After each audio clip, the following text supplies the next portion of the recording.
আল্লাহ সুবহানাহু ওয়া তাআলা কোরআন পাকের মধ্যে বলেন, ইন্না ইদ্দাতাশ শুহুরি ইনদাল্লাহি 12 শাহরা। আল্লাহ তাআলার নিকট মাস হলো 12টি। কয়টি মাস? 12টি মাস। মিনহা আরবাআতুন হুরুম। আল্লাহ তাআলা এই 12 মাসকে ইয়াউমা খালাকাস সামাওয়াতি ওয়াল আরদ, যেদিন আসমান জমিন সৃষ্টি করেছেন সেদিন থেকেই এগুলোর হিসাব জারি হয়ে আসতেছে। সুবহানাল্লাহ। তবে এই 12 মাস মধ্যে থেকে 4টি মাস আল্লাহ তাআলা সম্মানিত করেছেন। মিনহা আরবাআতুন হুরুম, 4টি মাস কি? সম্মানিত মাস। এই সম্মানিত মাসগুলো কেন? এই সম্মানিত মাসগুলো আল্লাহ তাআলা কেন দিলেন?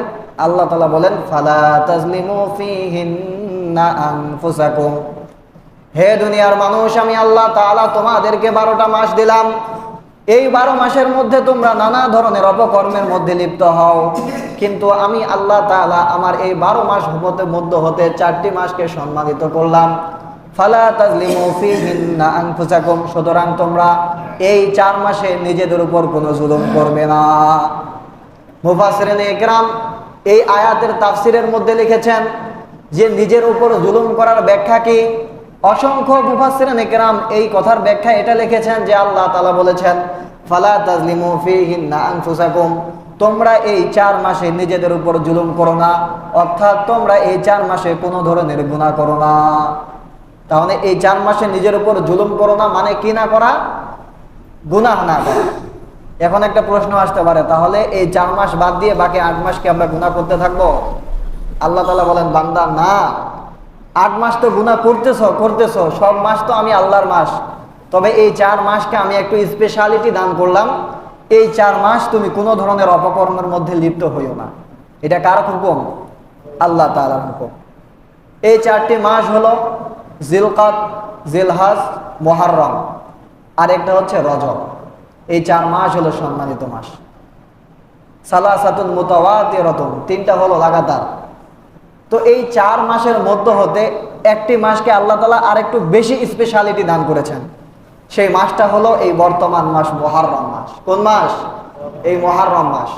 মুহররম মাস, মুহররম এই শব্দটা তাহরিম মাজদার থেকে এসেছে, বাবে তাফঈল থেকে, ইসমে মাফউল এর সিগা, যার অর্থ হলো সম্মানিত।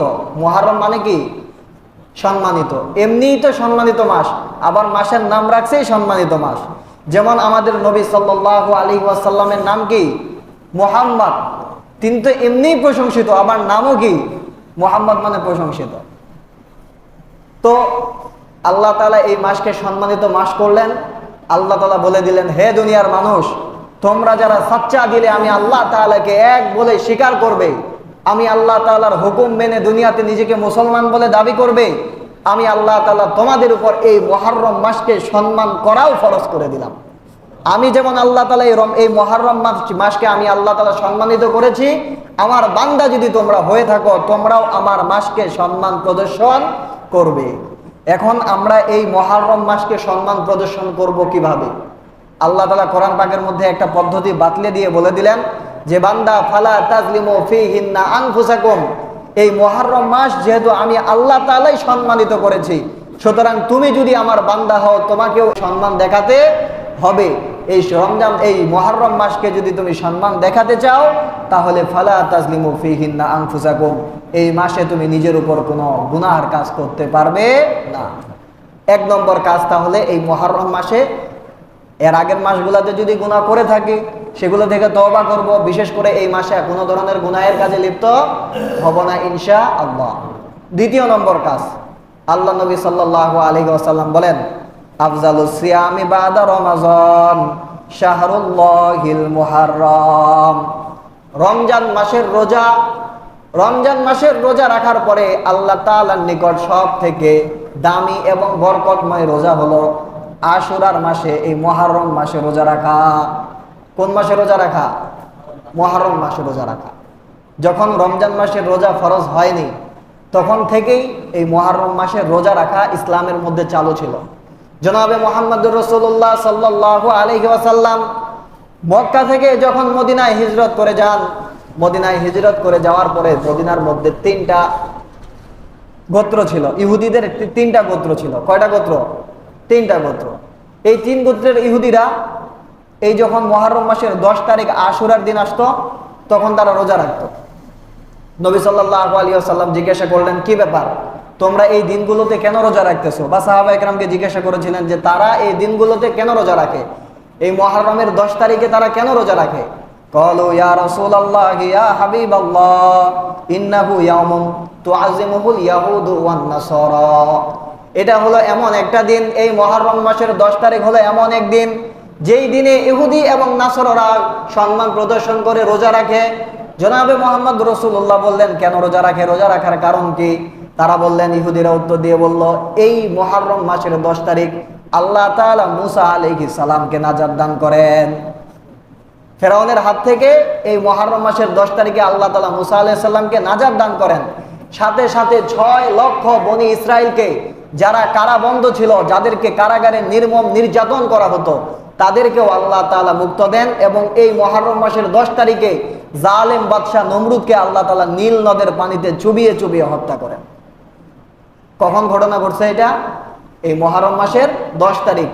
এই যে মুক্তির দিন, এই মুক্তির আশায়, এই আনন্দে আমরা এই 10 তারিখে রোজা রাখি। এটা কাদের কথা? ইহুদিদের কথা।